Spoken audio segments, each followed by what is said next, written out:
অলক্ষণে মুখ দেখলাম, আজ দিনটাই মাটি। এই তোর ওই জংভরা আবর্জনা নিয়ে ফুটপাতে নাম, আমাদের চাকার ধুলো লাগার যোগ্যতাও তোর নেই, সরে দাঁড়া। আজ তোর চাকার ধুলো লাগার যোগ্যতা আমার নেই, মনে রাখিস যেদিন সময় বদলাবে সেদিন তোর এই সস্তা অহংকার আর ওই দামি গাড়ি দুটোই আমি আমার পায়ের নিচে পিষে মারবো।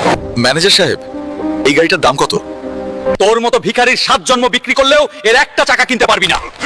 বের হও এখান থেকে ছোট লোক কোথাকার। অহংকার করিস না ম্যানেজার, একদিন এই পুরো শোরুম আমি খুচরো টাকা দিয়ে কিনে নেব। রাগের মাথায় তো বলে এলাম, কিন্তু এখন আমি এতগুলো টাকা কোথায় পাবো? যে এই নরকের শয়তান দোমুন্ডাকে হারাতে পারবে সে পাবে নগদ 200 কোটি টাকা আর সোনার মুকুট। এই সুযোগ ওই শয়তানকে হারিয়ে আমাকে জিততেই হবে। আজ কি কোনো বাঙালির বুকে দম নেই যে আমার সাথে লড়বে? ও ভারত বাংলার বন্ধুরা, এই শয়তান দোমুন্ডাকে আমি হারাবো রে। আপনারা শুধু লাইক আর সাবস্ক্রাইব করে কমেন্টে আপনাদের দেশের নামটা লেখো।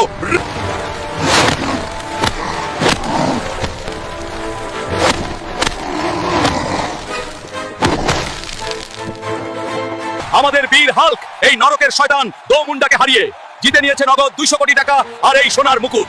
কি রে ম্যানেজার, চিনতে পারছিস?